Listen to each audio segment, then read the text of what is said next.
with the scent of potpourri, films we commit to memory. Crossing the felt ropes, watching from home on my TV, looking at all my eyes can see.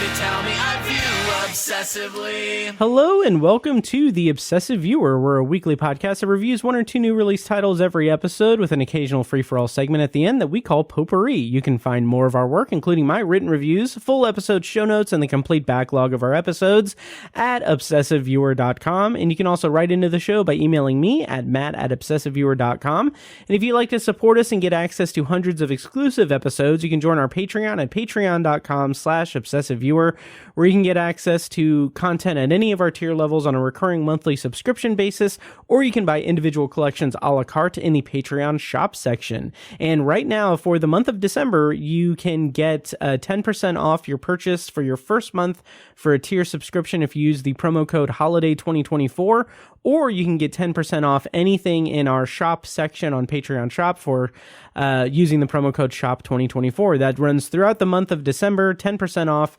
information in the show notes and everything, or actually just on Patreon at patreon.com/obsessiveviewer.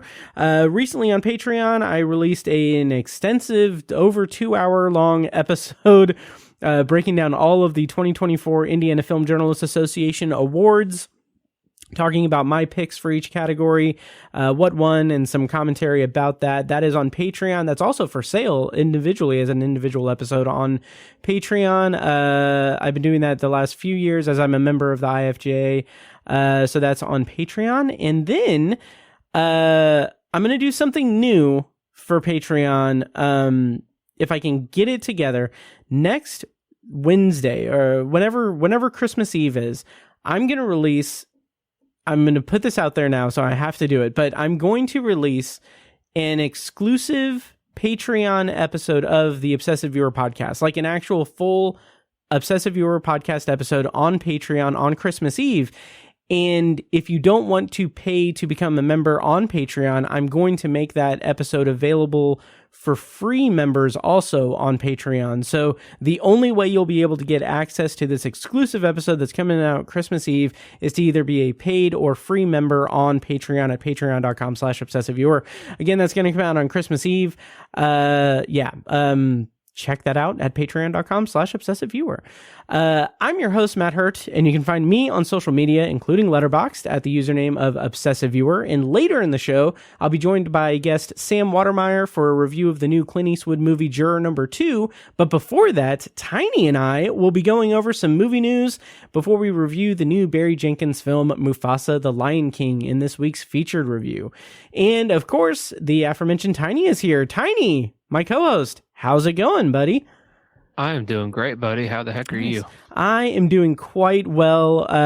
We talked on Patreon a little bit about my tooth being pulled out of my skull, and me threatening my cat with prison.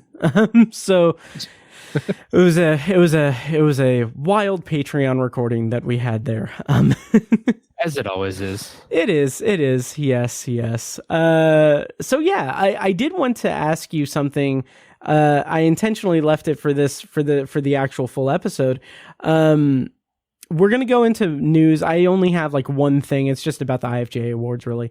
But before we do that, I did want to ask you if you want to or care to share the experience of your daughter's first movie. Oh, absolutely. I'd nice. be happy to, yeah. Yes. So yeah, here in Speedway, where we live and where Matt and I are from, they have done a lot of redevelopment around the Main Street area, which has been fantastic. And one thing they did is on the corner of Main Street and another cross street, they built a little a little pocket park, and it's what it is. It's just a little it's a small little stage, and it has a little area for people to gather around the stage, because they do a lot of kind of block party-esque things where they block off Main Street and they have live bands, and so they built that stage, and it looks great. It's been a big success so far, and the town decided that they wanted to do, I think it's every month. Every month they want to do a screen a movie for free. And Nice. They kicked it off in November with Elf. And we decided we wanted to go. The woman who runs it is a friend of mine. I'm pretty involved with the town, and she does a lot of things. She works for the town, and she does a lot of really great work. And it was her idea, and she ran with it, and she did a really good job. So I wanted to go support her, and it just sounded like fun. So it was on a Friday night, and it was pretty chilly. I think it was under 40 degrees. Like it was chilly, and it's outside. But we were like, yeah, we'll take the baby, and when she gets, maybe she'll last an hour, whatever, we've seen the movie 100 times, so it's not like we're gonna be missing anything. And I think it started like 6:30 maybe, and we usually put her to bed at 7:30, and she stayed for the whole thing. That is so awesome. I mean, she got a little fidgety, but she didn't like cry or whine or anything. She was just kind of wanted to move around a little bit. So we passed her around a little bit, but she was actually like watching the movie here and there. And I mean, she basically experienced her first whole movie. And like, I was not expecting that at all. I was like, that's so awesome. 45 minutes or an hour. That's what I was thinking. But no, she sat there for like almost the whole 2 hours or however long that movie is and watched the whole thing. Nice. So. It was great. We had a really good time. It was really, really sweet and touching to be there with her, and it was fun. They had like 70 people there. That's awesome. And did you say that was the first month that they did that? Yeah, that was the first one, the inaugural, if you will. Nice. And I will. That doesn't make sense. Actually, that's not the correct term, because it's not going to be an annual thing. Sure. Whatever. Anyways, so unfortunately they had the second one last Friday, but my wife and daughter were both sick at the same time.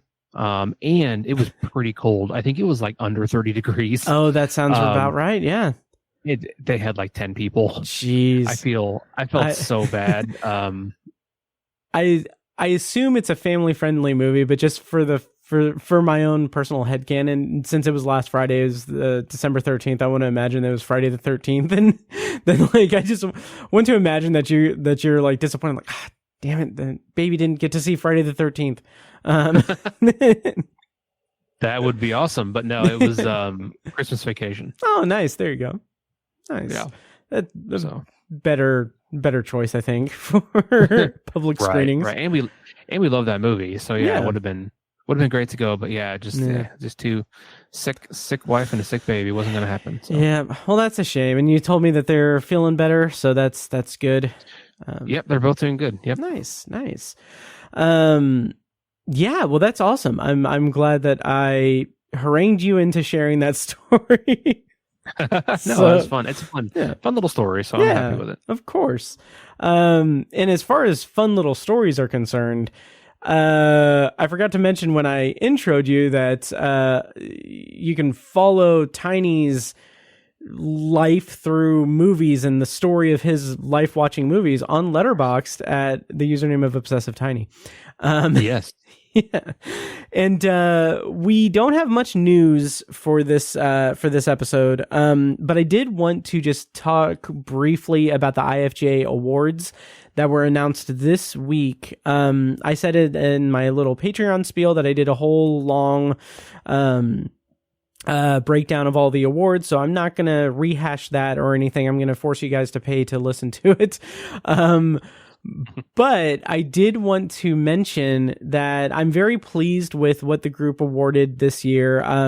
I wish I could have seen more in a couple of categories, but I am happy that I was able to see as much as I did. In the last 2 months, I was able to watch 32 screeners in the lead up to awards voting. And so I'm very pleased with that. And because I've been doing the podcast each week and doing 2 reviews each week, I've already seen like a ton. I've seen over like 140, I think, 2024 releases. So I was in a good position to vote this year in the IFJA awards. But I'll put a link in the show notes to where you can see the full list of winners and everything. But I did want to mention that one of the categories that I was just absolutely thrilled with was the Hoosier Award, the Edward Johnsonott Hoosier Award, that's awarded for a movie the movie or filmmaker that has ties to Indiana or significant ties to Indiana. And we don't publish the nominees for that award. So I won't say anything out of school about it, but I will say that I campaigned for The Waiting Game. Michael Hussein, the writer and director of The Waiting Game, the documentary that I saw at Heartland, and I interviewed the filmmaker in episode 447 of the podcast. Campaigned for him, and he won, and I was so thrilled. I was just so excited because it's a great documentary, very well deserved. Tiny, I'm just going to presume that you don't know about it, so I can just rehash what it is. Yeah. Okay, so The Waiting Game is a documentary. It is available. You can watch it digitally on thewaitinggamemovie.com. I think it's like $10 to stream. It's all for a good cause. Basically, it is this incredible documentary about this David versus Goliath sort of struggle of a lawyer and fans of the ABA basketball league from like before the NBA. When the NBA kind of dissolved the ABA, the players that, were suddenly out of work or out of a job, they were told that they would get full pensions, like full NBA pensions. Now, years later, they are older and facing health issues, and unfortunately, several have passed away, and they still have not gotten their full pension. They still have not gotten any compensation.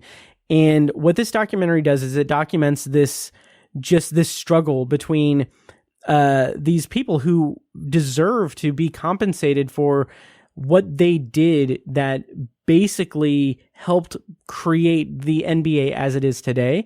And it's their fight against this multi-billion-dollar corporation, the NBA, trying to get it. And the way that this documentary just does like this meld of history through archival footage and through like footage of the ABA games and interviews and all of these different like images with like this story that is very like document heavy, like they're reading through documents and stuff. The way it's just depicted is so engrossing, and it was filmed like in and around Indianapolis. There's parts in it that kind of are very significant to Indianapolis, and also it's basketball, and basketball is huge in Indiana. So anyway, that like you can listen to my interview with Michael Hussein in episode 447. I really liked it, and I'm just so happy that we gave Michael the Hoosier Award at this year's IFJA. That sounds really awesome. Yeah. I'm totally going to find that and watch that. That sounds great. Nice. I highly, highly recommend it. Yeah. So that's all the news that I have. Tiny, you looked over the winners a little bit at the screening last night when I put you on the spot in front of IFJA members and asked if you'd seen the winners or what you thought of the winners that you clearly had not looked up yet. I had not. So sorry. It sounds like I was a dick, but I wasn't. I promise. No. But yeah, what did you think of the winners? Like anything stick out that you want to catch up on, or yeah. Well, the big news is the Substance winning so many of the categories. Yes. That movie wasn't really on my radar too much, so it's really piqued my interest. I definitely want to see it, especially given Demi Moore is the kind of the lead, I guess, and I haven't been the biggest fan of hers necessarily. I don't think she's bad or anything, but the traction she's getting kind of blows me away. So I'd be really curious to see her performance and see that movie. And then, gosh, did Did Nosferatu win like best horror movie? I want to say we don't do best horror movie. I want to say it got either best cinematography or best special effects. Okay, yeah, I saw it won something. I thought it was horror. It did win. It did win one award. Which I was also going to mention off mic and everything that I still have like a couple of passes for the Alamo. So, I mean, Nosferatu comes out Christmas if you want to see it at some point. Okay. I'd be willing to go see it at the Alamo with you. Okay. Sweet. I really want to see that movie. The trailers look awesome and cast everybody involved. So I'm pretty, my interest is peaked with that movie. Nice. So, and it won best cinematography. Cinematography. Okay. Yeah. Right on. Yeah. So yeah, I mean, you guys always do a hell of a job with that, and I like how the I don't know if you do this for every category, but I know for Best Picture, you don't have like a limit on how many nominees there are. Is that right? Well, yes and no. So years past we didn't, but I think this year, maybe last year too, we capped it at 20 nominees. And then what we do is we award a winner and then a runner up, and then we have a list of finalists that creates a top 10 list. So, which is what I'm going to be covering in next week's episode. Yeah. Nice. Okay. Yeah. But yeah, I like I don't really necessarily see a reason why any award category has to have a limitation on nominees in my book. And so I think it's cool that you guys do that. Oh, absolutely. Yep. Cool. Something else cool that we do. I can't transition out of it. Do you want to get into the review for Mufasa, the Lion King? Yes, sir. Let's do it. Okay. So, of course, like I said, we're like all of the award winners and stuff can be found in the link in the show notes. And also I have that Patreon episode. If you want to check that out at patreon.com/obsessiveviewer. Tonight on the show for the featured review, we're going to be talking about Mufasa, the Lion King, which opens this weekend in theaters. Of course, as is customary, we're going to do a non-spoiler and then spoiler review. When we switch over to spoilers, I will play a clip from the trailer. And if you want to navigate around that, check the show notes for timestamps. Those show notes are also available at obsessiveviewer.com/OV458. And yeah, Mufasa opens in theaters this weekend. The premise, according to IMDb, is Mufasa, a cub lost and alone, meets a sympathetic lion named Taka, the heir to a royal bloodline. The chance meeting sets in motion an expansive journey of a group of misfits searching for their destiny. Director for this movie was Barry Jenkins. Writer was Jeff Nathanson. And the cast includes Aaron Pierre, Kelvin Harrison Jr., Tiffany Boone, Kagiso Ladiga, Preston Nyman, Blue Ivy Carter, John Caney, Mads Mikkelsen, Seth Rogen, Billy Eichner, and Thandie Newton. I can't remember how to pronounce her name now. I apologize. So that is the rundown for Mufasa, the Lion King. Tiny, you never got around to seeing the 2019 live action Lion King, right? Right. Yeah, I never saw it. Okay. I saw it in 2019 and I have not revisited it since. I have no real memory. It just seemed like aside from like maybe one or two new songs, I think it's a computer generated, live action Lion King. Right. So having said that, Tiny, in non-spoilers, what did you think of Mufasa, the Lion King? Well, I actually had a pretty good time with it. Nice. I wasn't expecting a lot because I think I talked about it before. Just Disney is just like going for these blatant money grabs, like taking the animated movies from our childhood and well before our childhood, and just making live action versions of them. I don't understand that trend. The only explanation of it for me is it's just a money grab. They just want to, I don't know. They want to just reintroduce a live action version of it just to make money. So that's what it seems like to me. And I don't necessarily think they have been horrible movies, but I just don't need them. And I don't I'm just not really interested in them, and I just can't get past the fact that it doesn't seem like art to me. It just seems like a strictly business move, and so I kind of have a bit of a hang up on them. But Mufasa to me seemed like I don't even know if I need to say I give it a pass, but it's an original story. It's not a remake. I mean, it's a prequel to The Lion King, and so I don't have a hang up on it for that reason. So, but yeah, I think I think the story was a fun way to kind of give some backstory on the character of Mufasa. I think they did a pretty good job with the characterization of a lot of the characters. I feel like a lot of the stuff for Mufasa, the central character, was actually a little bit kind of delayed and just kind of strange the way they progressed his characterization. I mean, we'll get into it later in spoilers, but yeah, I just thought it was kind of a weird. Some of the pacing was weird in the movie too. Like the first act, I feel like they were going super fast, just like boom, boom, boom, boom, boom, hitting stuff, and I'm like, whoa, pump the brakes here. Like, who's this? What's going on? You know, it got better pretty quick, but yeah, I mean, it was an enjoyable story. It wasn't particularly mysterious. Like I kind of figured, oh, there's the bad guy. We're gonna have a showdown with the bad guy. Like it's not, you know, but that's fine. It was still fun. The one of the big issues of the movie though, for me, was the music. The original animated movie from the 90s, you know, I remember going to see that in the theater. And that's some of the best Disney music ever. I mean, Elton John just doing his thing.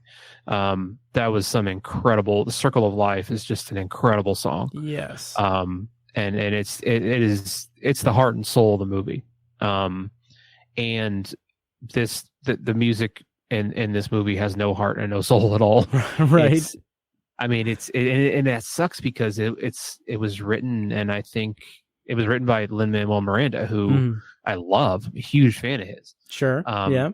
But it's kind of funny. Like a lot of the music he's done that's not Hamilton, I just have not really taken to. Yeah. Like the Mary Poppins movies that he was in. He did the music for those. I forgot about that. I never saw it. Yeah, they're okay. They're okay movies. Again, did not need to be made really. Sure. The original is a fantastic movie. So, but yeah, the music, I don't know. I feel like it's just not memorable. Like it's not particularly melodic or memorable, and I just can't get into it. Yeah. And so that's just really a shame with, you know, the Lion King franchise, that the legend of that, you know, franchise, that property, and it's just very lackadaisical music. It's just really a shame. But genuinely, like I think there was some stuff to like with the movie. It was fun journey to go on. Some of the characters were good. Some of them were super forgettable. The performances, I think the only performance that really stood out to me was John Candy as Rafiki. I thought he was really good. I liked him a lot, but everybody else, for the most part, I mean, Pumbaa and Timon, voiced by Billy Eichner and Seth Rogen, were funny. Like I thought they were funny, but the way they were used in the movie was a little off-putting, which we can talk about in spoilers as well. Yeah.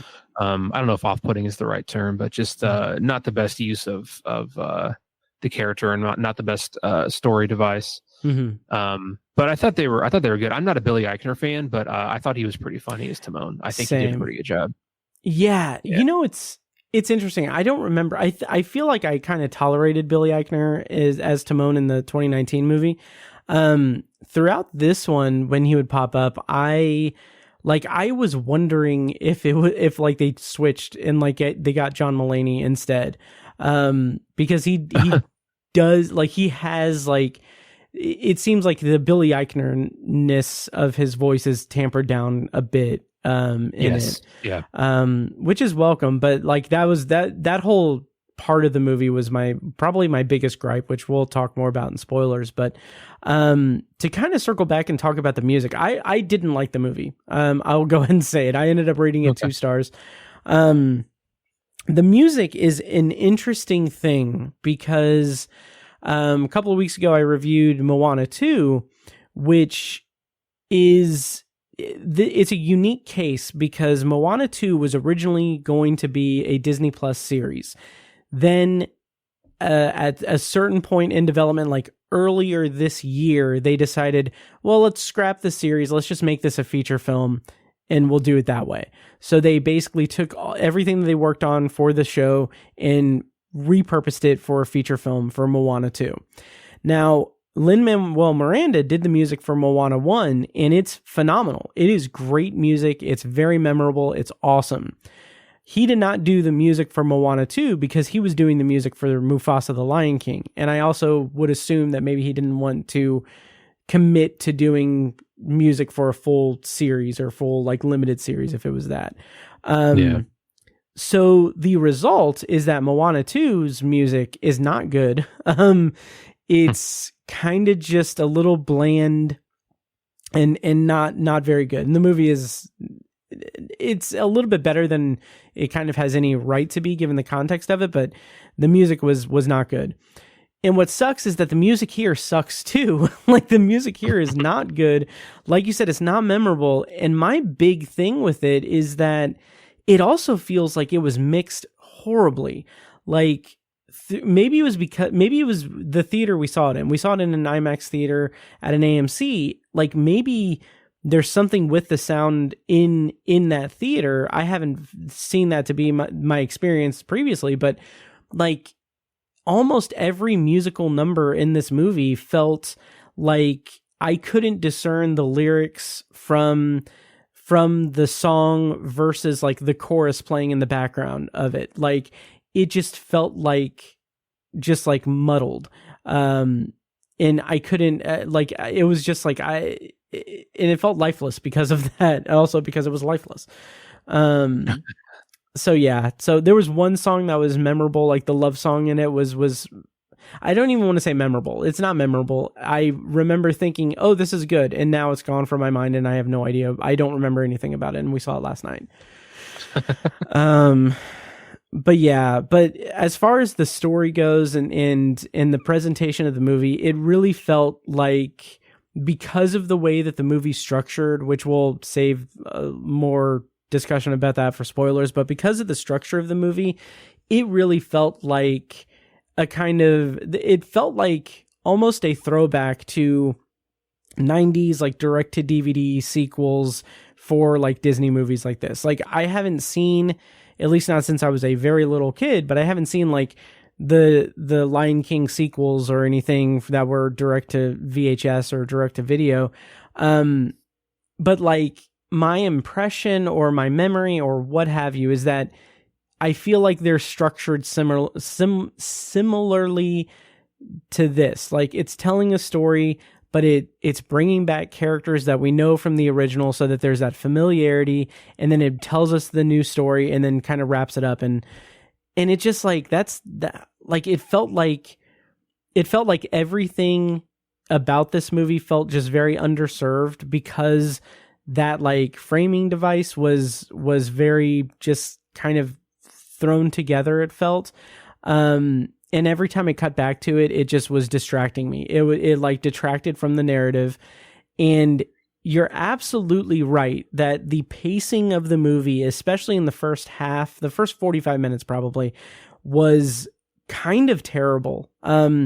It was very, very fast, very quickly moving along like, oh, he does this, now he's with this group, now they're doing this, now he's an adult, or now he's like a teenager or whatever he is.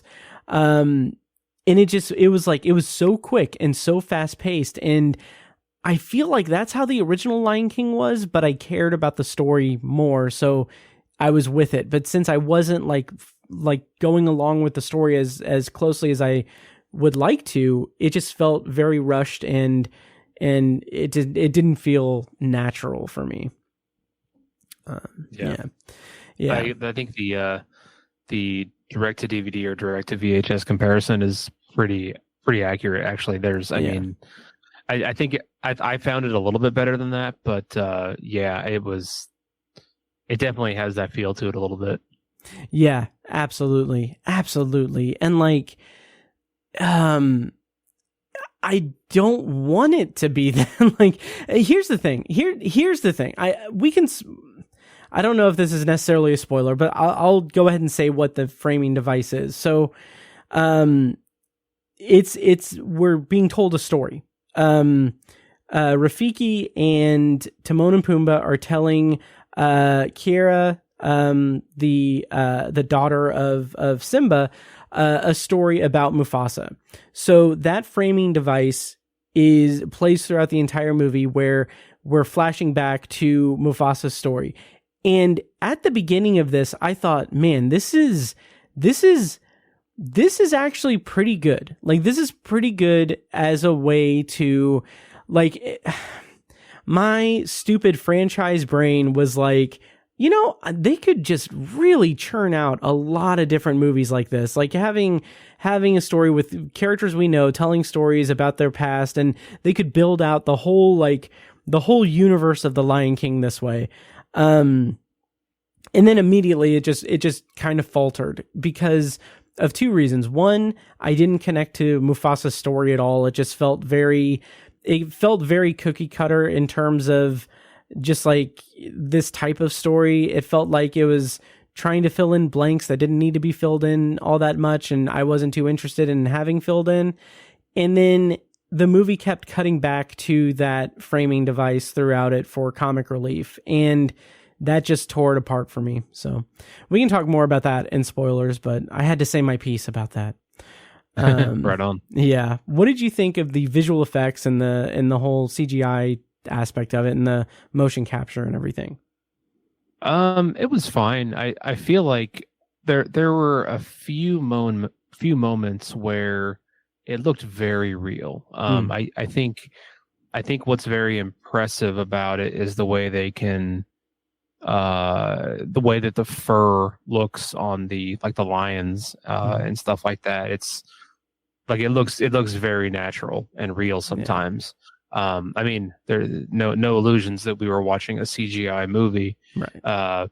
But I mean, I think it's relatively impressive, but it's not of note. It's not like it's not a reason to see the movie. You know what I mean? It's not like, oh, I can't wait to see the CGI in this. Like, no, it's not.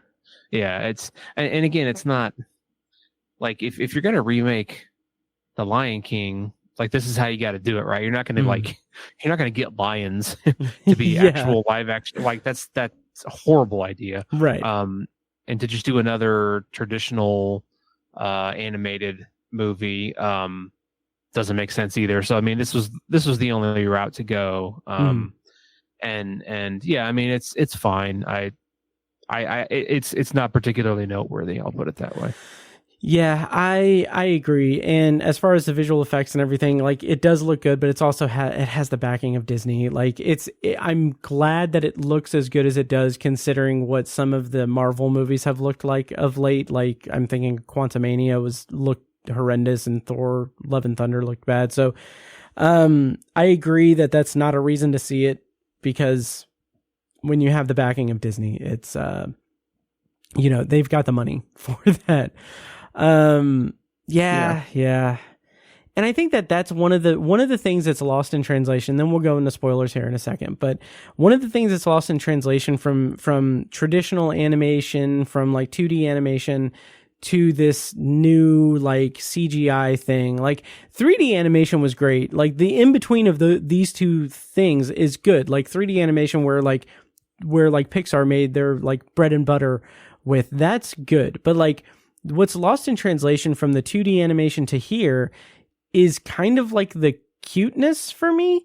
Like Simba in the original Lion King is adorable, and seeing like the cubs in this movie, they're cute, but they're also like, there's something that's lost in translation. I can't really quantify all that much, but it's just like something, it doesn't feel as warm and fuzzy as it should. It feels like because it's so close to being like photorealistic, that I think that there's a charm that's lost in that was so prevalent in the 2D animation, like Fox and the Hound and The Lion King and all the other like animal life movies, Bambi and everything. Like there's just a coziness to that, to the way that they're animated, that is lost in the translation for this. So coziness is a good word. I like that. Yeah. Nice. Thank you. Yeah. So do you want to go into spoilers for Mufasa, The Lion King?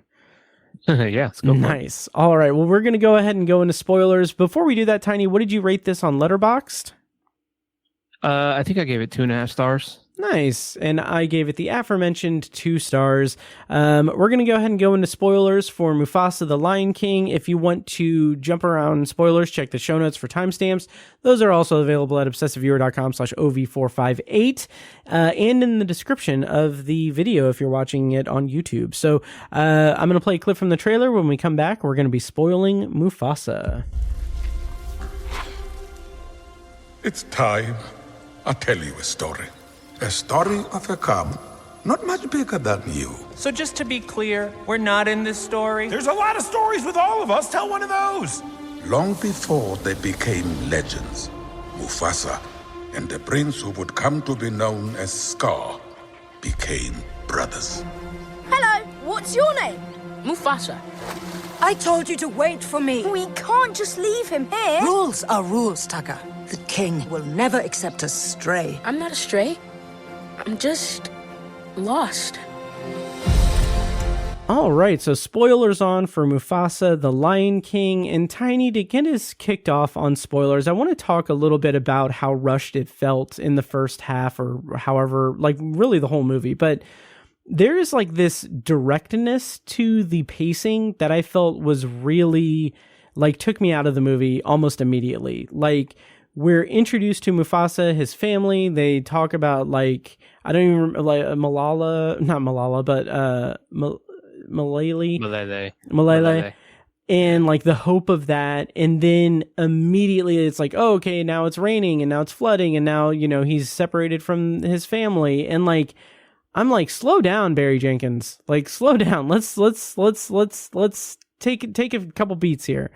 And then like, as soon as he meets Taka/Scar, it's like they're singing their song and then they're like older, and I'm just like, God damn, like slow down. This is not paced well at all.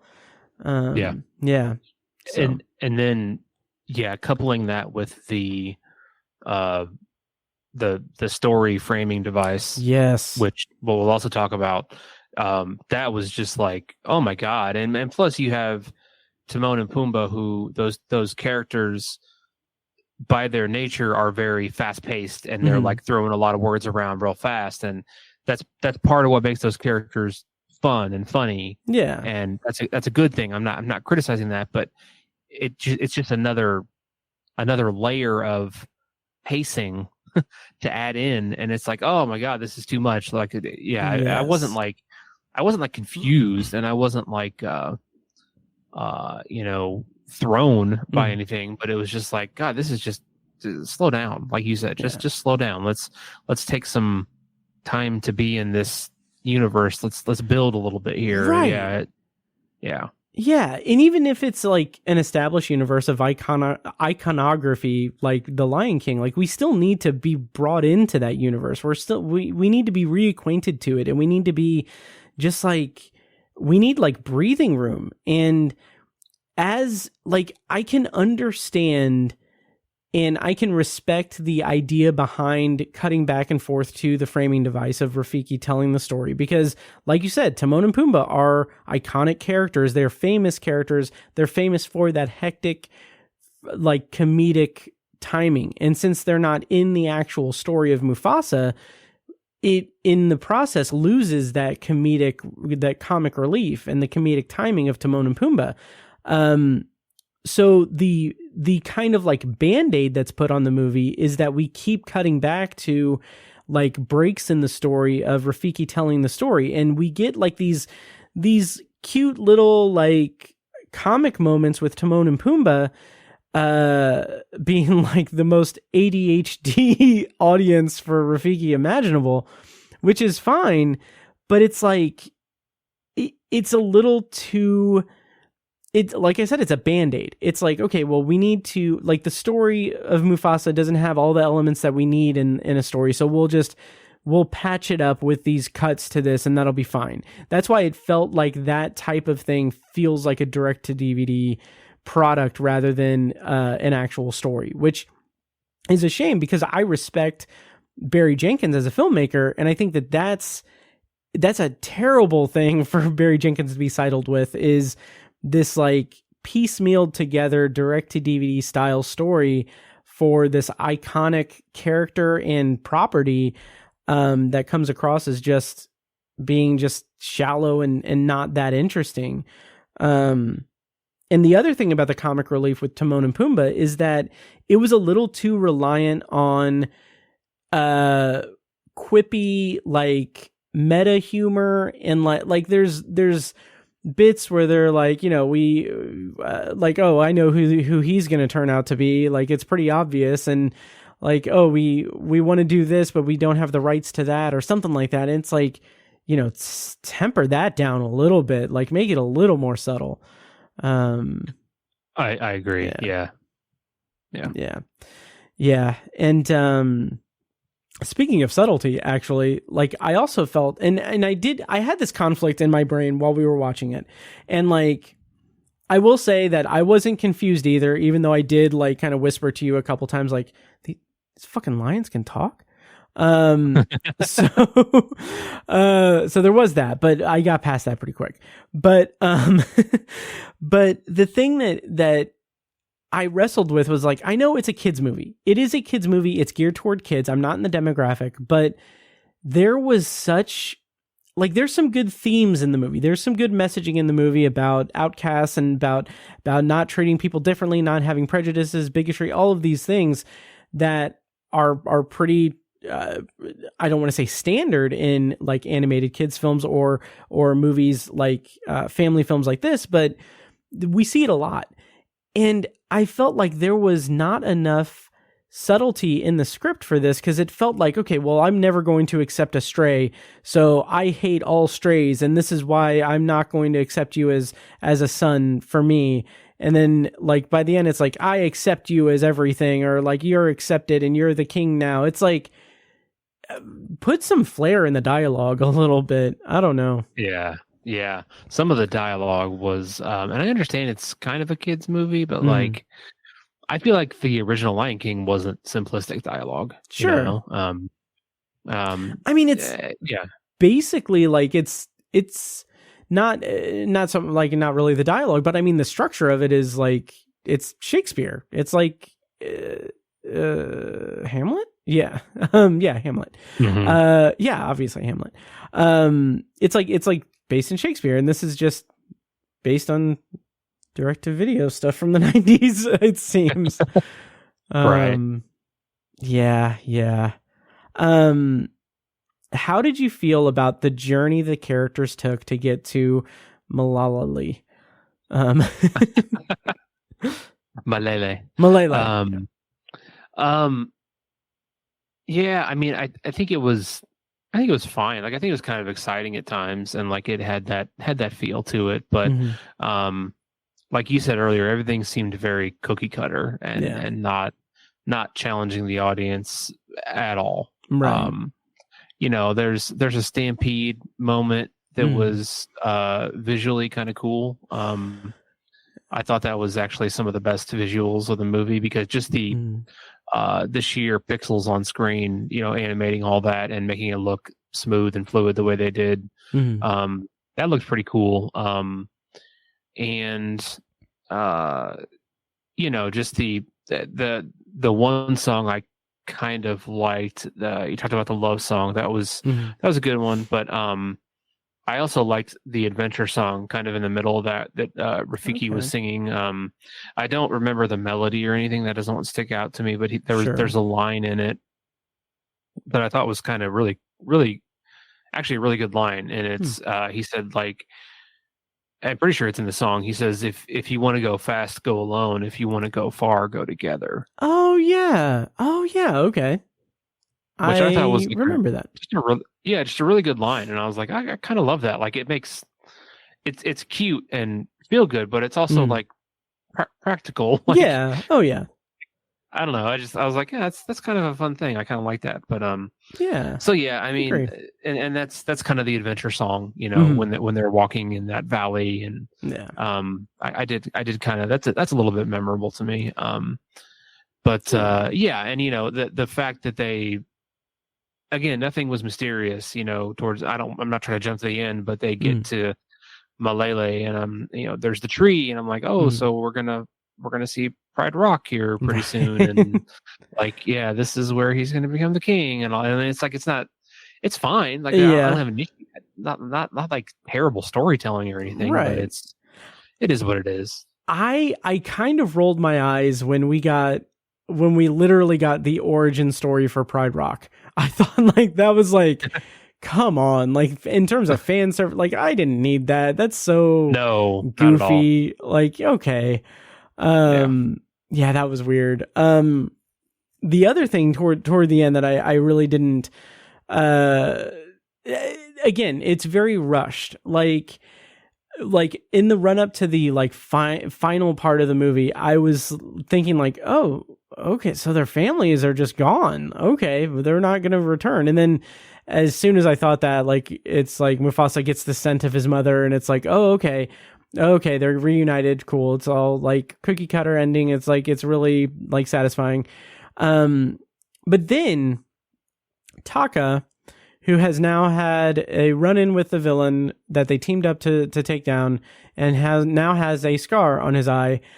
The moment where he's like, call me Scar so I never forget, or whatever. I'm like, okay, like, we like, do like, that felt like they were running like, it was like they were hurrying to finish an essay that they needed to turn in at the last minute before their next class.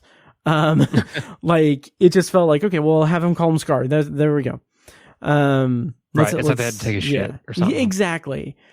Yeah. And it just felt just really, it didn't feel like it had the emotional or the big, like, oomph that it should have had in that moment. And then the framing device. I was frustrated throughout the movie because of how distracting it was, but also because I was like, so we have no clue why Simba and Nala are gone. Like, we have no idea, like, why, like, it's so like, oh, I will find you, Nala. And then he runs off and then leaves the babysitters with Kiara. And then it's revealed at the end, it's because, like, oh, she was giving birth to a new cub. And it's like, that surprise at the end felt like it would have been more earned if I wasn't spending the entire movie thinking like, oh, they just needed a cheap excuse to have to need a babysitter, so they just threw something together and they're not going to call it back. But I assume, and I have the impression that you probably felt differently about that. No, but I thought it was kind of obvious in the beginning that she was pregnant. Really? And she was going up. Yeah, like that wasn't a surprise for me. Oh, yeah. Okay. I did not pick up on that because I did not see them having sex, so I did not assume that they were going to have a kid.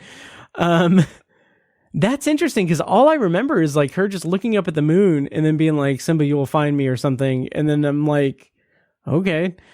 I thought in that moment, I feel like the camera was kind of following her belly and it was kind of swinging, and I was like, oh, she's pregnant. Okay. Oh, okay. Yeah. Okay. It wasn't super obvious, but I don't know. Maybe I was like, I wasn't surprised at the end. I was like, oh yeah, that's why she was off. Yeah. That makes me feel a little bit better about it then, honestly, because I just didn't pick up on it and I thought it was just lazy storytelling. But Yeah. Okay. I'll retract my my criticism of that. All right. Yeah. Am I being silent or was I silenced? No. Yeah. Anything else? The action set pieces. The set pieces were okay, I guess. Yeah, they were fine. I kind of talked about the stampede scene. That was kind of good, actually. Yeah. Solid. Right. So we can wind down this review, but I want to ask you, Tiny, does your very lukewarm enjoyment of this movie, does it compel you to go back and check out the 2019 Lion King remake at any point in the future? No.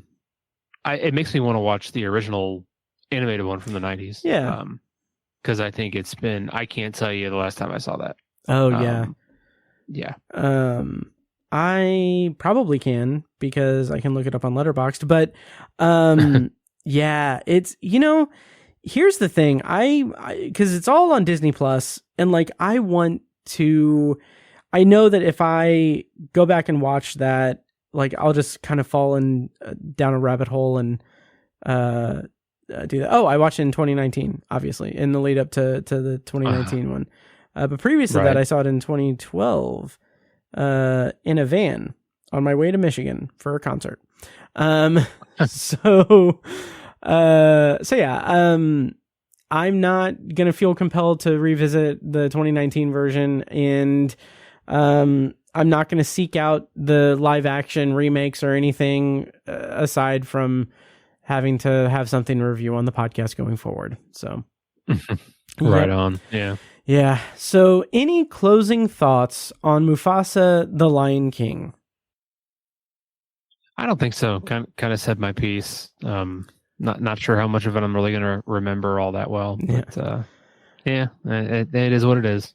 Yep. Well, we will have this episode for all eternity to remember how just immemorable Mufasa was. And I do hope to close out this review, I do hope that Barry Jenkins' check cleared and that he can use it to do something great again. Because I do enjoy his filmmaking, and it's a bummer to see this just be released with his name. It's not that terrible, but it's just it's not good. It's not right. good. So yeah. Yep. So that is our review of Mufasa the Lion King. Here shortly, I'm going to go into the secondary review with Sam Watermeier. But Tiny, before I let you go, can you tell people where they can find you on the internets, and anything else you want to tell the audience before we bid you adieu? The best place to find me is on Letterboxd, at Obsessive Tiny, on there. Not as active as I used to be, but I am still on there, keeping it up to date. And then I will. I'm looking forward to seeing you all here in the next month for the end of year review episodes. So yes, I'm very much looking forward to that, as I do every year. So very much looking forward to that. Well, Tiny, thank you for joining me for this review, and stay tuned for the secondary review. And before we get to our secondary review, I want to take a quick moment to remind you that if you like the show, please take a moment to follow us on social media and subscribe to and rate the show on Apple Podcasts, Spotify, YouTube Music, or whatever your preferred podcast app is. And don't forget to subscribe to the Obsessive Viewer Podcast's YouTube channel as well, where I post infrequent videos here and there and occasional live streams of podcasts. And of course, if you're looking to donate to the podcast or to support the podcast right now throughout the month of December, all of our tier memberships and shop purchases on the Patreon at patreon.com/obsessiveviewer is 10% off. So if you use the promo code holiday 2024 at checkout for a tier subscription for your first month, you get 10% off. And if you use code shop 2024, you get 10% off all shop purchases on Patreon at patreon.com/obsessiveviewer. And finally, if you're interested in starting a podcast of your own, you can go to Libsyn and use the promo code OBSESS. When you sign up for a new account, you'll get up to 2 months free, depending on when you sign up, and we'll get a commission on it as well. More details on that are in the show notes of this episode. And now back to the show. Tell me I view obsessively. And joining me for tonight's secondary review on the Obsessive Viewer podcast is my friend and IFJA colleague, Sam Watermeier, whose work can be found on MidwestFilmJournal.com, and he can be followed on Letterboxd at the handle of Sam Movie Man. Sam, welcome back to the show. I haven't talked to you in ages. How are you doing this evening, and are you ready to talk Juror number 2? I'm doing great, man. Yeah, thanks for having me, and I'm very excited to talk about Juror number 2. I'm a big fan of Clint Eastwood's directorial efforts, and I thought this was one of his better ones. So I'm excited to talk about it. Same here, and that's something that's kind of interesting because I think I was fairly looking forward to this, judging from the trailer, but then you had like all of the weird kind of behind the scenes stuff, the very limited release in theaters, and then bringing it back in theaters, and then just like the kind of back and forth of that. It didn't inspire a lot of confidence, even though I know that that's likely due to just like stupid executive decisions. But yeah, as far as this goes, we'll get into this in a second. But first, I do want to mention, I did want to ask you, because a couple of weeks ago, I forgot to ask you, are you going to have, or have you had a piece written for Midwest Film Journal's Denzelber, the month-long retrospective on Denzel Washington? Did you submit anything, or you have anything in the pipeline for that? Yeah, Friday, December 13th, nice. My essay on what I consider a 90s gem, Fallen. Oh, nice. Okay. Will be on the show. Nice. And, it's funny because it feels like Denzel Washington made that movie to redeem himself for rejecting Seven. Oh, interesting. Okay. Huh. Apparently he deemed too demonic. He decided to do a movie in which he plays a cop who takes on a literal demon. Yeah. A bit of a backward step. Sure.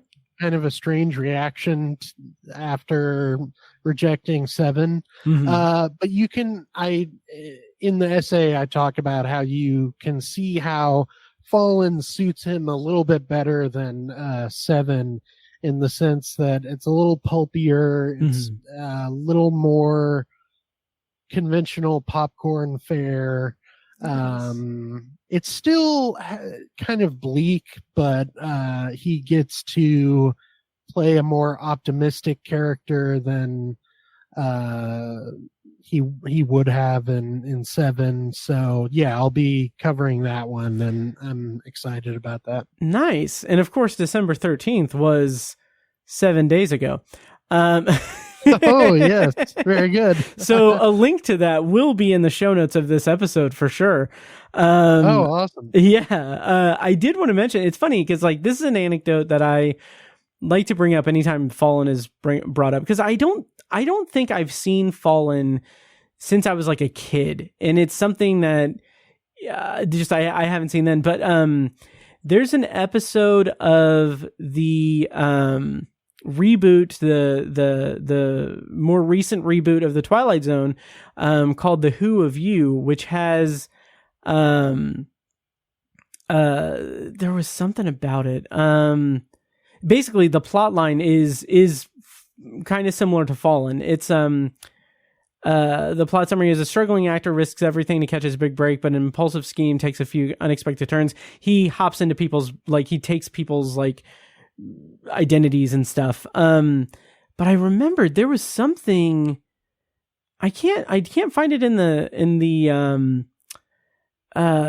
cast list or anything, but listen to the anthology episode where I reviewed it. But there was I remember there was something with names. There was something with a name in it where they paid homage to John Hobbs as a character name in Fallen, but I can't remember what it was. No. It was Elias Codius, his character Edgar Reese. I believe this had to be intentional, paid tribute to him by having a character played by Daniel Sunyata named Detective Peter Reese. So, but yeah, anyway, that's a good episode of The Twilight Zone. And I recommend it if you can find it. Yeah. But let's go ahead and talk about this movie. Juror number 2, we are going to do a spoiler section as well as a non-spoiler review, hence why you have not heard a clip from the trailer. So I'll put timestamps in the show notes and all of that good stuff so you can avoid it if you need to avoid spoilers, but we are going to be spoiling it eventually. But for now, we're going to do a non-spoiler review of Juror number 2, which is available to stream on Max as of tomorrow if you're listening to this day of release. It's coming out on December 20th on Max. Weird thing where they're packaging it as a Max original despite having a limited theatrical release and all of that hubbub around it. But the premise, according to IMDb, is while serving as a juror in a high-profile murder trial, a family man finds himself struggling with a serious moral dilemma, one he could use to sway the jury verdict and potentially convict or free the wrong killer. Director was Clint Eastwood. Writer was Jonathan Abrams. And the cast includes Nicholas Hoult, Zoe Deutsch, Toni Collette, Adrian C. Moore, Drew Sheed, Leslie Bibb, Cedric Yarborough, J.K. Simmons, Chris Messina, Amy Aquino, and Gabriel Basso. So pretty big cast. Sam, how do you, you mentioned that you liked Clint Eastwood's directorial efforts. I have fallen off a little bit in recent years. Gran Torino's great. And I haven't seen a lot of them apparently, but Cry Macho and The Mule, neither one of those really did anything for me. Did he direct those? Oh crap. I think yeah, he did. Okay, yeah. Yes. Oh, and Richard Jewell, that's right. And I skipped 1517 to Paris. And I liked Sully. So I did like him. I like him as a director. Anyway, how do you feel about Clint Eastwood as a director, his recent efforts, and what did you think of Juror number 2? Well, this is supposedly his last film as a director. And for me, it's kind of a perfect full circle moment back to the first directorial effort of his that I saw, which was 1999's True Crime. This movie, Juror number 2, is very similar, kind of a twisty legal / crime drama / morality tale. And I feel like I kind of grew up with Clint Eastwood as sort of a crime related character. Yeah. I was really into the movie In the Line of Fire when I was a kid. Blood Work was another crime movie he directed that I was into when it came out. I was just a kid at the time. Mm-hmm. So this felt like it kind of harkened back to those movies, which, just delighted me. This one obviously takes place in present day, but it feels sort of timeless. It kind of feels like a 90s crime drama at times, for the worse. I think at times it feels a bit slight, like an episode of Law and Order. But just at few times. Overall, I liked it a lot. But I feel like this is a great example of what Clint Eastwood is good at, which is just really simple compelling stories, simply told. He's kind of a quiet, reserved. He has kind of a quiet, reserved style. And I think this is an especially good example of that, which I'll get into a bit later. But I feel like it's it's in line with his last few movies in terms of revolving around an ordinary man who's kind of caught in extraordinary circumstances. That theme is definitely evident in Sully and Richard Jewell but just to put it simply, I really enjoyed this one. This was kind of an old-fashioned nail biter for me. And I actually got a chance to see it in the theater. It played at the AMC 17 in Indianapolis. And I had a great time with it. Nice. That's so good to hear, because I know that you were excited about it, because it does have all those markings of like this nostalgia for the kind of courtroom drama morality tale that was popularized in the 90s and of a certain era. Like I'll go into my thoughts, because I loved this movie also. I put on Letterboxd, I'll just read like the first paragraph because I was kind of proud of it. I said, Juror number 2 is like that scene in Ratatouille where Anton Ego takes a bite of the food and is instantly transported to memories of his childhood. Only I was transported back to the 90s after a trip to Blockbuster when I'd catch bits of whatever courtroom drama, likely adapted from John Grisham, my parents would watch while I played in the living room or emerged from my room for a snack. Like, it just took me back. Thank you. It took me back to that in such an interesting way. It was just like, it felt just kind of comforting in a weird way. I loved it. Just when it goes into that morality tale, like that's the thing that I kind of really appreciate the most about it, is that it is this nostalgia piece for that. I mean, right down to some of the character names. Oh my God. Like, Toni Collette is an attorney who's trying to become the DA. She's running for the DA, and her name is Faith Killebrew. Like, oh my God, that is just delicious. And then you've got like the defendant in the case. Like, the story is about, like, the case is this man's girlfriend dies and he's on trial for her murder. And like, just the character name, it's a classic, like, 3-name, like any other like evil like killer in history. It's James Michael Scythe. Like, what the, like, oh yeah, how much fun did they have making these names up? But but that just, like, I don't know, like, we in a couple episodes ago we talked about Nicholas Hoult in The Order and how neither of us were really taken with his performance or really did much with his, like, he didn't give us much in terms of his performance. But I watched this immediately after The Order. I did a double feature, and it was like night and day in terms of performances from Nicholas Hoult. I think he nailed it.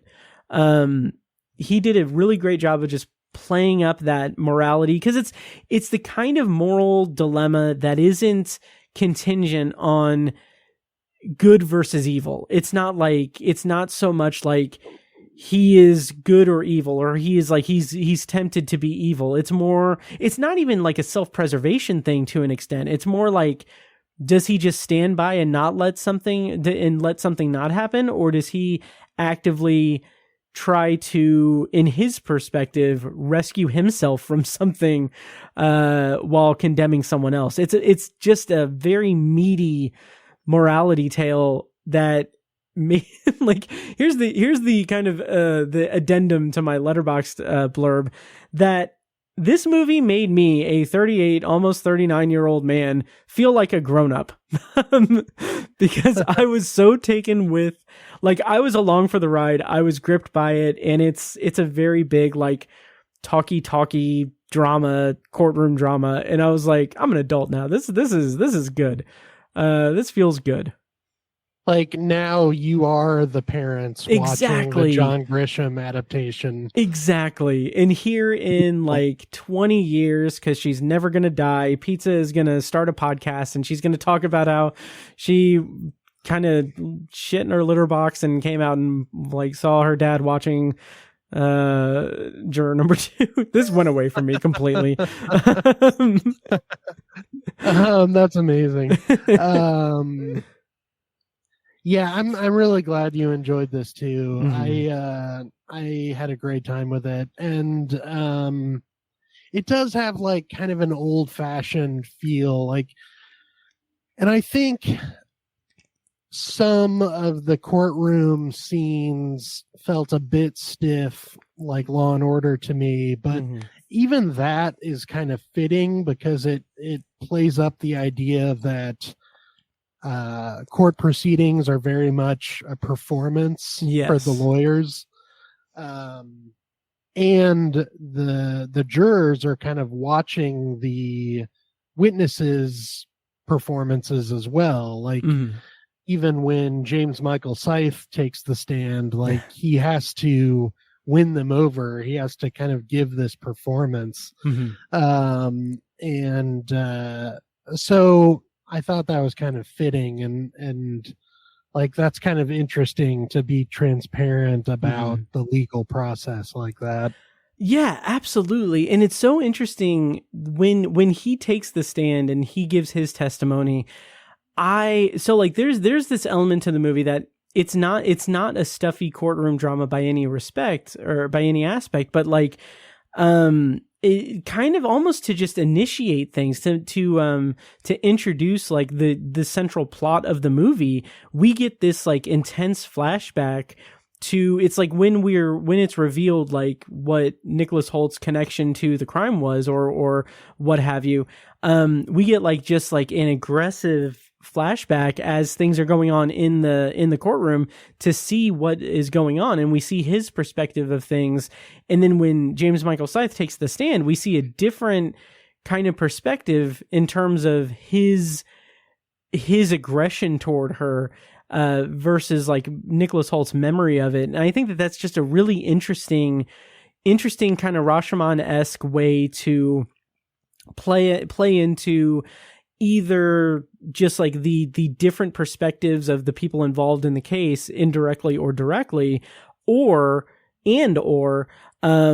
what Nicholas Holt's character, like there's an argument to be made that Nicholas Holt's character, Justin Kemp, is remembering something in a certain way to play up the aggression of James Michael Scythe to maybe make him a little bit more villainous and a little bit more like worthy of railroading potentially in the juror deliberations. I don't know, and I just feel like that's a certain like added hand to the drama that I don't know if this is gonna. I don't mean this to sound ageist by any stretch, but like it.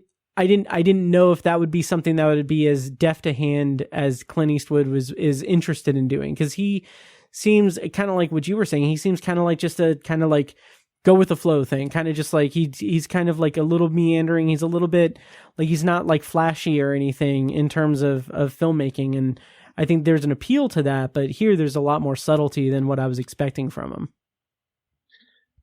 Yeah, and I think you could honestly not change a single word in the script and direct it completely differently. Like, this could easily be like a very high energy, tense, frenetic, Safdie brothers sort of movie. Yeah. And that's not to denigrate them at all or to denigrate Clint Eastwood, but you know, Clint Eastwood takes the pace very deliberately. Like those flashbacks you mentioned are pretty leisurely paced. Yeah. And I think that's also just indicative of the style of like a 90s crime drama. Like, yes. You know, like like you said, like you're an adult, you're gonna sit here and watch this. Yeah. Like, we're gonna be awash in the rain downpour night scenes as we flash back to them and then go back to the courtroom. But I kind of liked that because like you got sort of lost in those flashbacks because they're so long. Oh yeah. And it makes the transition back to the courtroom that much more jarring. Yes.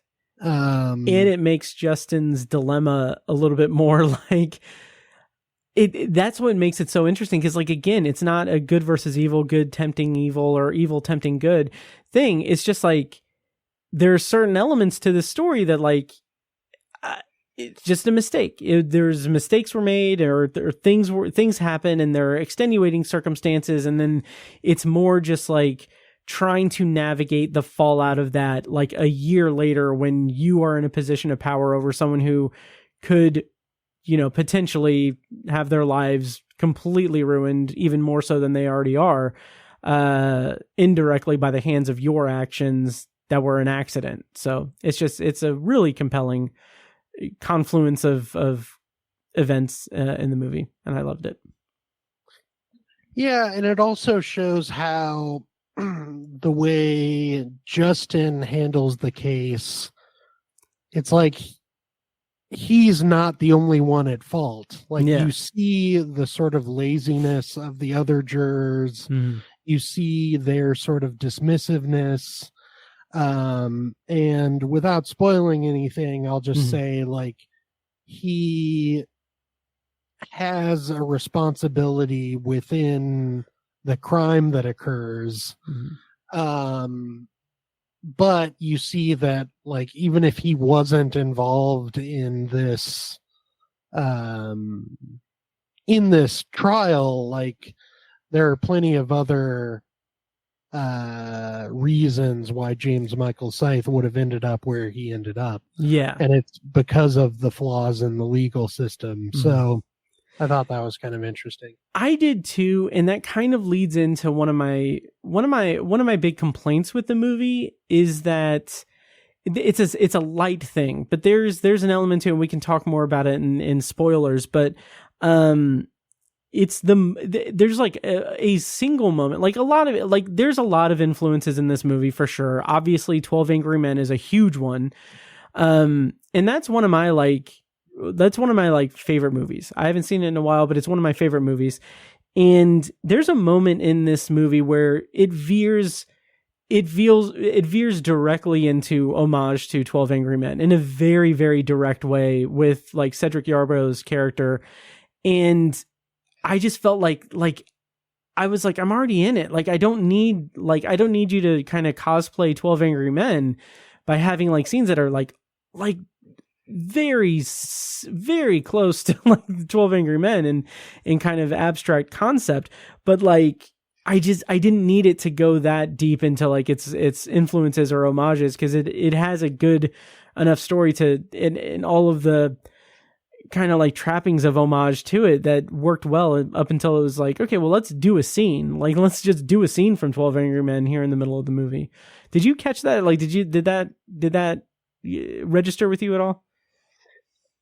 Yeah, and I wonder if that's just a sign of a first-time screenwriter kind of wanting to show his credentials by being sort of obvious with the homages. Yeah. This is a first-time screenwriter. I did not know that. I'm pretty sure. No, it is. I'm looking at it right now. Yeah. Holy crap. I would be psyched if my first screenplay was directed by Clint Eastwood. Dude, seriously. Wow. Yeah. That's impressive. Yeah. But yeah, I can totally see that. Like what you mean is like maybe cutting his teeth in that in his first screenplay, like paying homage. Like I can understand that, but I still didn't like it. It still bothered me. It's not that I didn't like it per se. It was just like it was a little too on the nose. Yeah. I mean, it's been probably 2 weeks since I saw it, so I'm eager to get into spoilers eventually, so we can talk about the specific moment. Yes, but I guess just sorry to go on a tangent. But guess just speaking of Cedric Yarborough, I thought he was one of the strongest performances in the movie. Oh, me too. That scene notwithstanding, like he's phenomenal in it. He's really good in it. Yeah. And I mean, the cast is pretty stacked. Like I think Nicholas Hoult, like I said about Clint Eastwood, I think he gives a great kind of reserved performance. He never really shows that he does show that he's cracking, but it's never, theatrical and over the top. Like for most of the movie, he's kind of quietly imploding. Yeah. But Toni Collette is great. You see her somewhat corrupt motivations behind wanting to put James Michael Scythe in prison. I thought Chris Messina was great. Yeah. As a guy who still kind of believes in right and wrong, and despite the kind of sliminess of the legal process, he still believes in justice. Yeah. And Cedric Yarborough is great as the juror who just seems like he doesn't want to be there in the first place, and kind of has preconceived notions about James Michael Scythe's character based on his own backstory, and he is the character who kind of brings this emotional baggage to the jury deliberations. And I thought Zoe Deutsch was great as the kind of reminder of what Justin has at home to protect. And you get a sense of fragility in their relationship, which, amps the tension and the stakes. Yeah, because without that, like there's some important backstory to their in their relationship in the movie that I think was handled really well. Because without that, it's kind of a thankless role for her. It's kind of an archetype role for her. But with that added kind of fissure in their relationship, I think it worked really well. Better than it would have otherwise. Better than it would have if it were even more in line with being the kind of like 90s movie that it's paying homage to, because a lot of thankless roles in that one, in that era of movie. Yeah. Without spoiling it, she basically is responsible for giving Justin like a pretty big second chance in his life. And his involvement in the case brings into question whether she'll give him another chance. Yeah. And that definitely raises the stakes. And it's like the more I talk about it, there's like this is a pretty rich movie. Like there's a lot going on. And it's all balanced pretty well. Yeah. Like it might sound kind of busy based on the way I'm talking about it, but I think it all flows really well, and nothing is, at least as far as I'm concerned, like nothing is given short shrift. Right. And I had a great time with it. So did I. And it's funny, like we'll go into spoilers here in a second, but it's funny, I didn't even mention Kiefer Sutherland in the cast rundown. Like he's in a few scenes, and it's so interesting to see the different facets of people that Justin interacts with. Like whether it's it's not as direct as a like, oh, this person represents his conscience, this person represents his guilt, this person represents his breakfast or whatever. Like, but it's a lot more subtle than that. But it's like, okay, this one person is going up against him because he knows things about it that, you know, he knows something's up with him. There's another person that is going up to him with information as he's trying to figure out things. And that makes Justin uncomfortable in a different way. And it's a lot of ways for him to kind of deal with these personifications of different parts of his mind as it's wrestling with this moral dilemma. Then you've got Kiefer Sutherland, who's like laying it out to him directly. Like, this is the situation you're in. This is what you're facing no matter what. Like, this is why, like, these are the parameters with which you need to make your decision. And like, what I love about it is that all of it comes together to him making a decision, and it's only him making the decision. It's not anyone else making a decision for him, but there are all of these like vessels in his life that are kind of like, just like he's taking in all of the information. It's a courtroom drama. I mean, Jesus. It's really, like you said, it's a very rich movie and surprisingly not crowded, not busy, not overstuffed. It's really impressive that this movie just is as compelling and gripping as it is. I really loved it.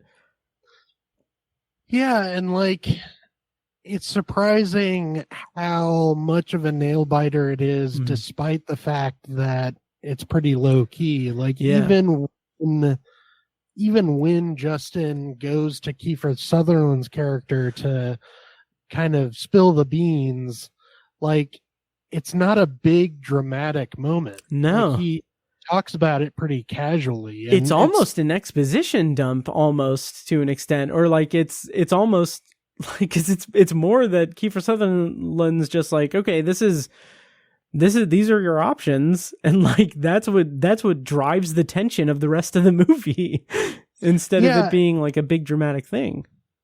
And like, it's treated so realistically that I feel like that kind of makes it scarier than like a more stylized version of this story would be. Like, the way that Kiefer Sutherland just kind of matter-of-factly states the position that Justin's in, it's like you can picture yourself in that position, and it's, you know, it's pretty terrifying. Yeah. What do you say we go into spoilers for Juror number 2? Sounds good. All right. Well, what we can say at the end of this non-spoiler section, that what Juror number 2 represents is that the criminal justice system is very, very hard toward white men. So I think that's what we're getting at here. Just kidding, of course, but this is a very, very it's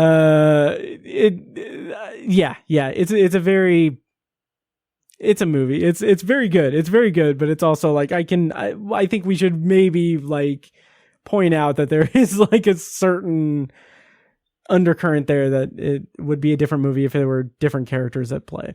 Different story of different people involved. Oh, sure. Yeah.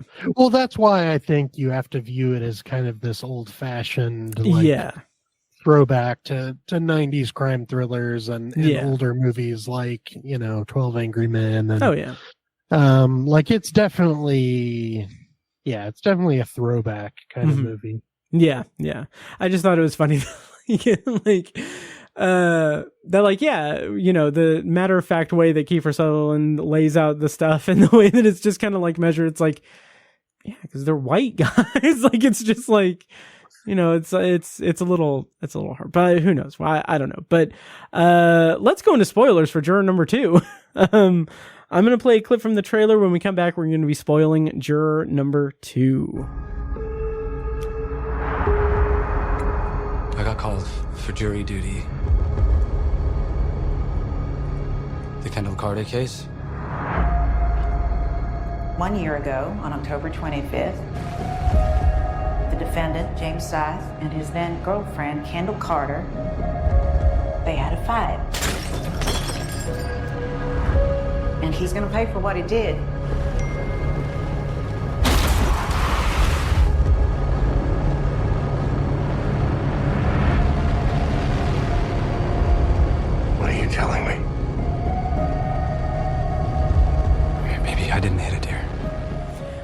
right, so spoilers on for Juror number 2. And Sam, I kind of want to get us kicked off by talking about what I kind of alluded to in the non-spoiler section, in that scene with Cedric Yarborough where he's giving that impassioned thing where it's like, well, I'm never going to change my vote to not guilty because he has that tattoo and that gang is responsible for my daughter's death or what have you, and they'll never change. Or my son was recruited into the gang, I think. And people like that never change and everything. And that's like, from my memory, that's like exactly what happens in 12 Angry Men. Like it's just like the one jurors, like, you know, they're all like that, and it's like. It's interesting. It's slightly interesting that it's like a black man saying, like, having the prejudice there and everything, which, like, I think that's interesting. But then when you consider that it's a 90-something-year-old white filmmaker who talked to an empty chair at the RNC one year, it's like that takes a little bit out of it a little bit. So I don't know. It's that was the one like blemish in the movie for me, just because like those other things aside, like just the directness and the on the nose approach to the homage to 12 Angry Men was just like yeah, we know, like we know that scene, like it's fine. We don't need that scene in this movie. But I don't know. Were you affected by that at all? Yeah, I mean, I think your criticisms are totally valid. I think that scene, to defend it a little bit, I guess, or to play devil's advocate, I think it does I think just the idea that people can't change, is a good way of serving toward revealing, Nicholas Holt's backstory of being an alcoholic and you know, having several DUIs, and that sets up his history with Zoe Deutsch, giving him a second chance, and you know, it's a chance for him to prove that people can change, and it's kind of like his big moment where he sways the other jurors. So I think it's a good, like, it kind of tease off that moment, tease up that moment. Yeah. I don't know. I'm mixing up my sports metaphors.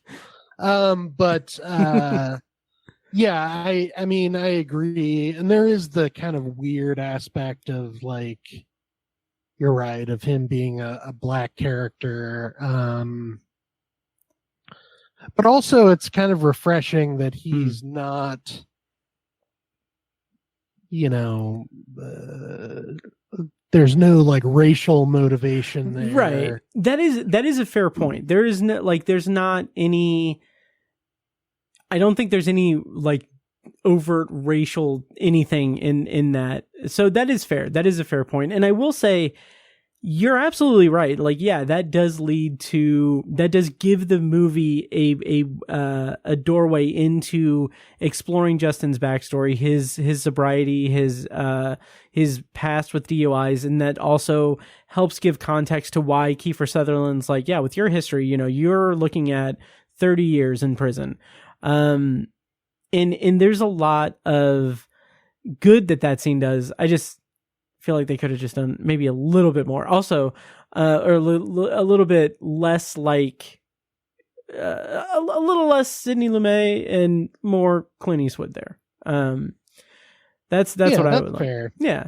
Also, I have to say it when you were saying about like people can change and everything. Like what they could have done is just had him hold a baby and like have it cry and just be like, well, no, I used to be a piece of shit. I used to be. People can change. Then sloppy steaks and credits roll. I did brief tangent really quick. I'm so sorry. But at work we did a Secret Santa, and it's my first year there. I started there in June, and like we marked out, like we had like a checklist or like a questionnaire for each Secret Santa. And one of the questions was, what do you not want in? Like, I really wanted to put chode jeans.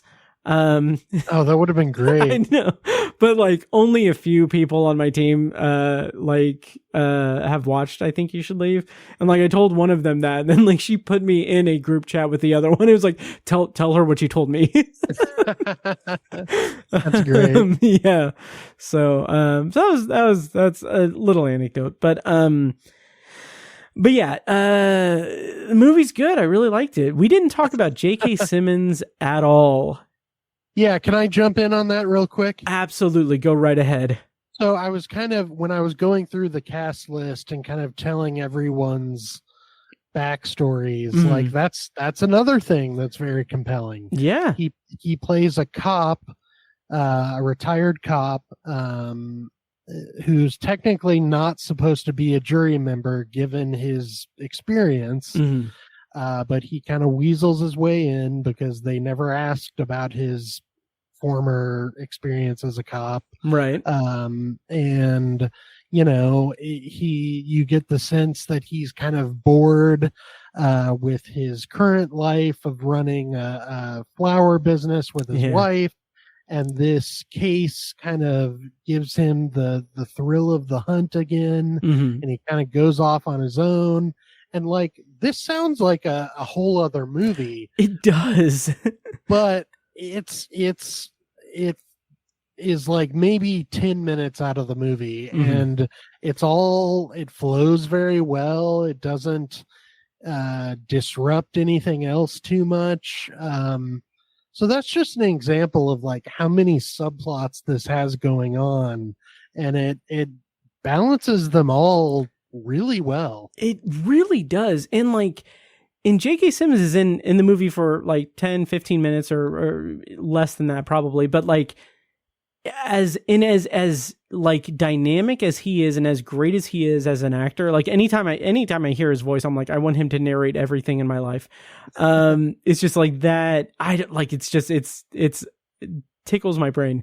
But he's in the movie in a small amount of time, but he's not missed because everything else is working so well in the movie as well. Like, it's a really good ensemble. It's a really good movie that's not contingent on a single performance or a single piece of it. So like when you have someone who is one of the most effective actors in the business now, J.K. Simmons, like when you have him enter and exit the movie, it's like you don't feel like a loss of momentum in it because it's the driving force of it is the moral dilemma, the story, all of that. And an incredible rest of the cast too.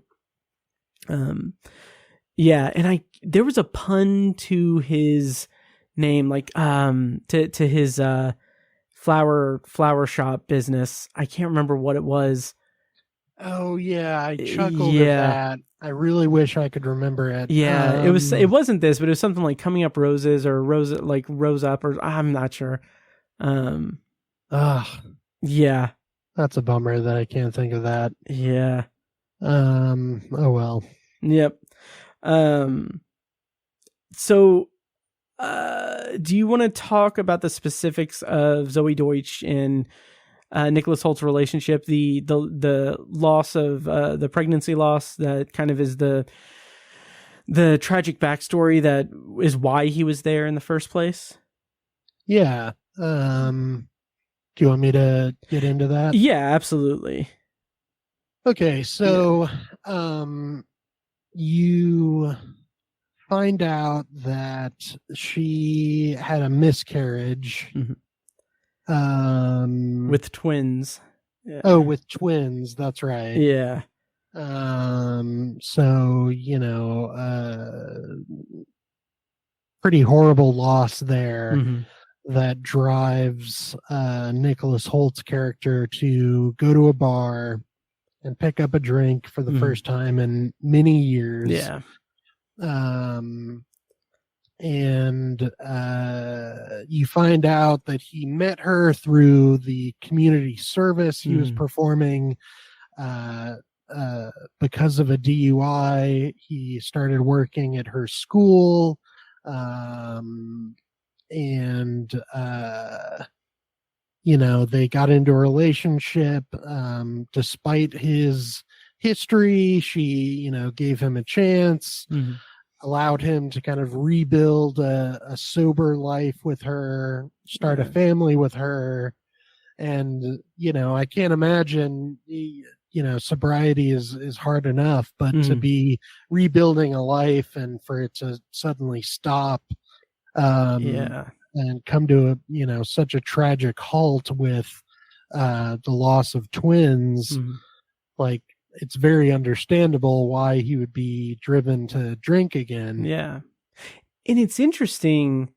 Also, I've got to say it, like for halt or Deutsch, because you said to come to a halt. Anyway, it's stupid, but anyway, but it's interesting also as a kind of reflection of, like, it's an interesting dimension to his character, because he's dealing with that on his own. Like, he's going to the bar, he's getting the drink, he's staring at the drink alone. Like, this is a shared trauma that they have, but he is alone in this. And, like, I think that colors a lot of his actions through the movie, because he is carrying this, like, honest, like, this truth, this guilt of him accidentally killing this woman, and he is on his own in this for the most part. And I just think that there's an interesting dichotomy there with him before the accident, before the jury service and everything. I just feel like it's an interesting kind of reflection of that. Also, like, I know that they addressed it in the movie. Because Amy Aquino, the judge, she, like, when he says, like, I have a very pregnant wife at home, I need to be, like, they give the throwaway, like, you work 9 to 6 anyway, so you'll be out 9 to 6, you'll be fine. And I'm like, I feel like that's more than enough to get him dismissed from the trial. Like, I didn't buy that at all. And, like, that's a minor nitpick, but I'm like, do better than that, I think. I don't know how you could do better than that, but there's a level of suspension of disbelief that I didn't quite get from that. Yeah. It's funny. I'll go on a brief anecdote here. That was hard for me to believe, as someone who got out of jury duty by emailing the people I had to report to 2 hours after I was supposed to be there. Amazing. Wow. And just simply saying that I was sick. And I got a response that was like, you're excused for a whole year. Yes. Like, oh, great. That's awesome. Like, it is pretty easy to get out of it. Yeah.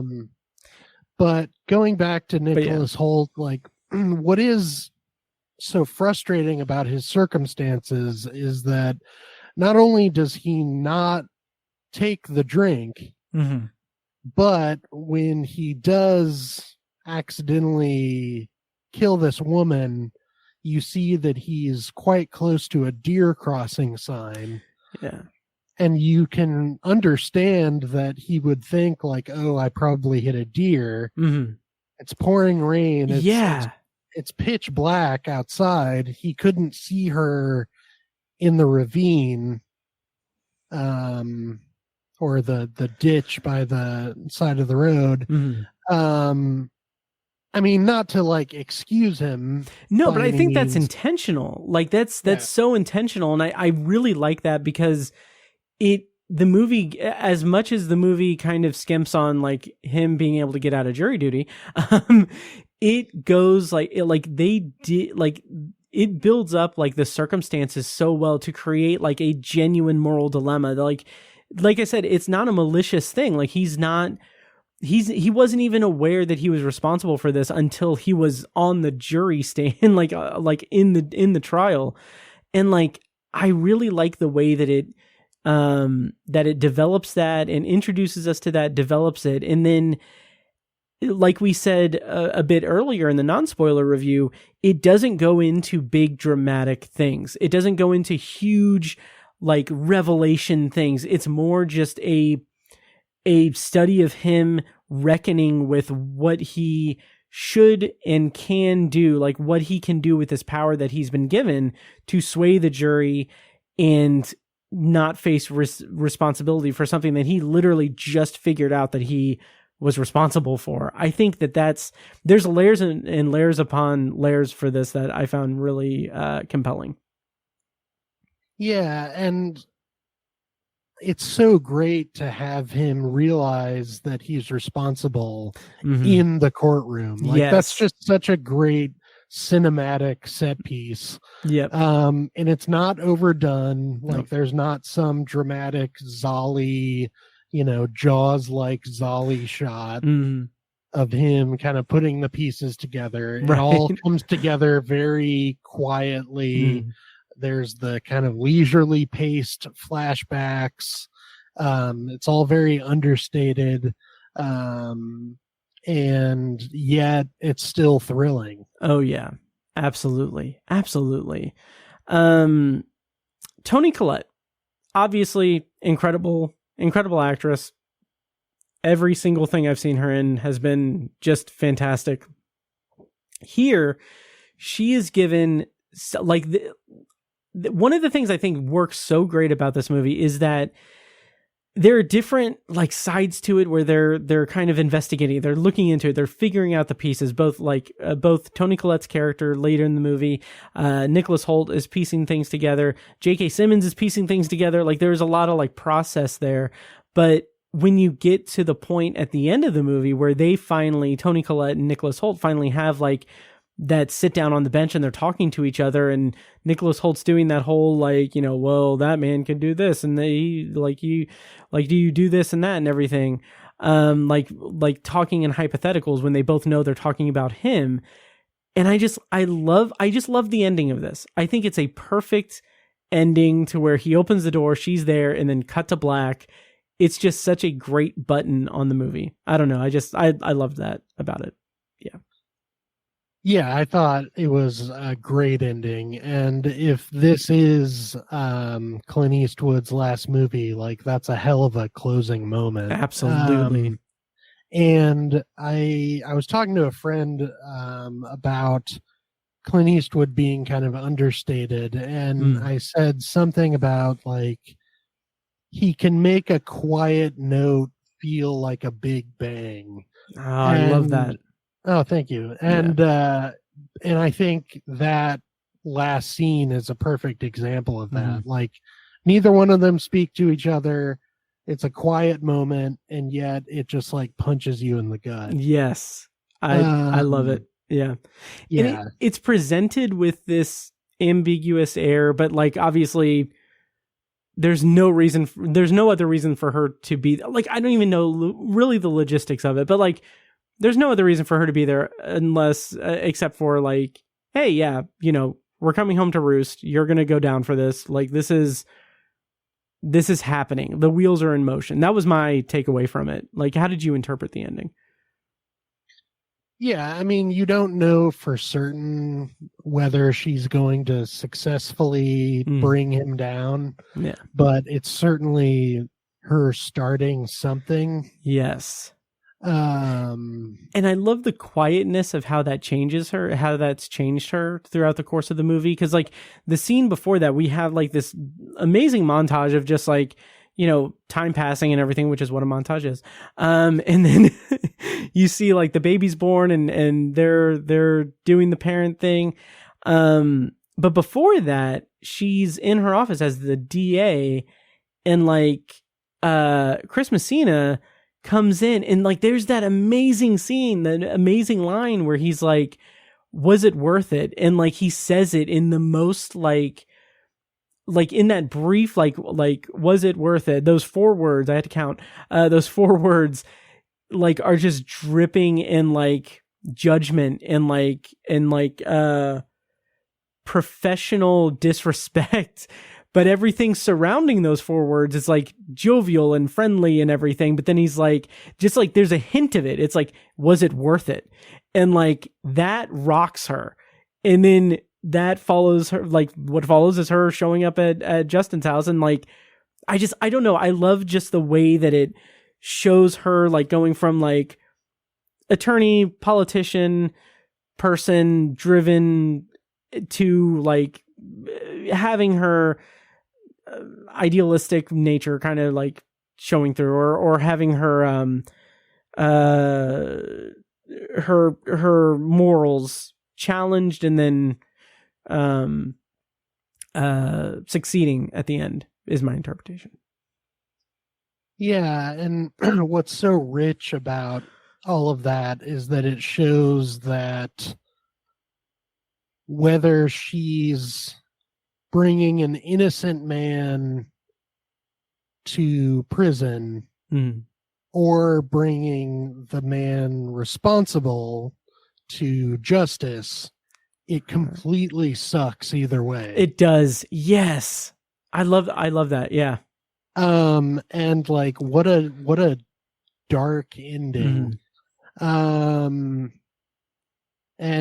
you know, pretty kind of edgy for Clint Eastwood. Oh yeah. Well, he did in The Mule. He did have have his character have a threesome with like 3 prostitutes or something. So yeah, he still got it. Well, I mean, in terms of like, you get the sense that he's the kind of person who probably has great respect for the legal system, or at least like has kind of an old-fashioned view of it. Yeah. And I don't know, maybe I'm wrong, but I think this movie has a pretty bleak view of it.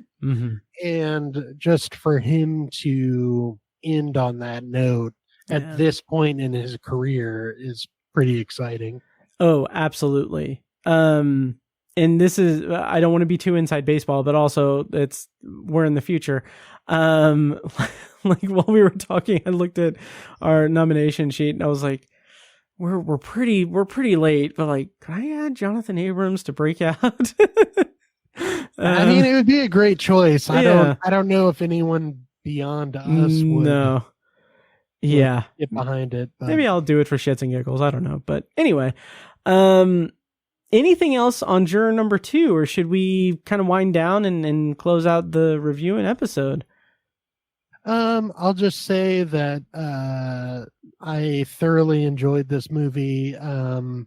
It might end up on my top 10 of the year. Nice. Certainly near the bottom of the list, but still, you know, I would say that when it premieres on Max, definitely check it out. Yes, absolutely agree. It's probably not going to make my top 10, but I did rate it 4 stars. It's a really good movie, like really surprisingly good movie, and definitely worth watching if you want to feel like a grown-up, or if you want to imagine what it was like for me growing up while my parents watched courtroom dramas.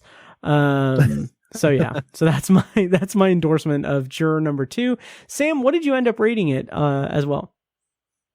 I went with 4 out of 5 as well. Nice. Like I said, if it's in the top 10, it'll be probably near the bottom, but yeah. And I mean, I think I probably enjoyed this a bit more than Richard Jewell. Oh yeah, I think so too. Me too. I actually thoroughly enjoyed Richard Jewell. Me too. There was a little bit of controversy around how it treated one of the characters, but and that is unfortunate. Like, it has some cringy elements to it. Yeah. But I can say that, like, I have no reservations about supporting this movie. Like, same. I openly love it. Same here, and I'm glad that we were able to talk about it. If people want to see other things that you've done online, if people want to follow you, and where can they find you online and find your work? You can find my reviews at Midwest Film Journal, or follow me on Letterboxd at Sam Movie Man. Perfect. Well, thank you so much, Sam, for joining me for this review in this episode of the Obsessive Viewer podcast. That's it for this week's episode of The Obsessive Viewer. As always, thank you so much for listening, and make sure to follow the show on social media and subscribe to the podcast on your preferred podcast app.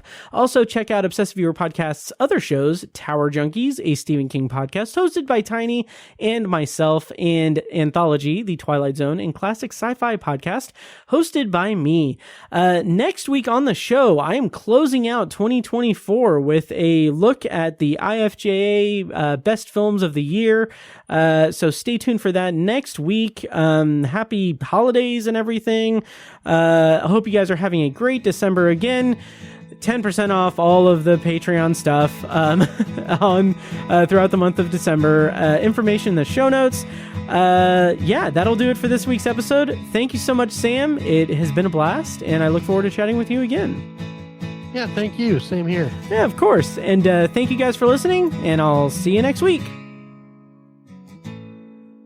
And now, enjoy this short clip from a recent Patreon-exclusive episode. For the full episode and more Patreon-exclusive content, sign up at patreon.com/obsessiveviewer. She was doing that today, and I was like, Pizza, no, we don't do that. We don't do that. It's illegal. You're going to go to prison.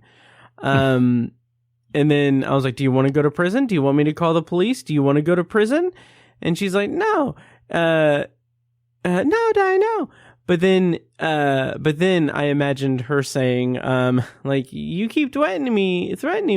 Oh, no, wait, hang on. No, let me back up a little bit. I said, and if you go to prison, like, we'll throw the charges against you, on the lizard too. And then she's like, stop threatening me or I'll murder you just like the lizard. I mean, I'll make you die of natural causes just like the wizard. That's disturbing there, Pizza. Yeah, it is. Yeah. Thank you for listening to the Obsessive Viewer podcast. This episode was produced and edited by me, Matt Hurt. If you have feedback, thoughts on our episodes, or just want to connect, you can email me at matt@obsessiveviewer.com.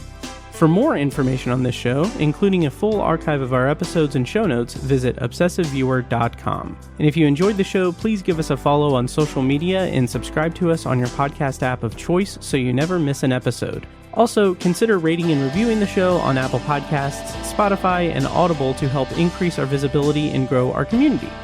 If you want to support the show and get early access to new episodes, as well as a steady stream of exclusive episodes, you can join our Patreon at patreon.com/obsessiveviewer. For information on more podcasts presented by obsessiveviewer.com, visit obsessiveviewer.com/podcasts. Our theme song is A Little Mad Sometimes by As Good As It Gets. For more of their music, check them out on Spotify and at asgoodasitgetsmusic.com. Thank you so much for listening, and we'll see you in the next episode.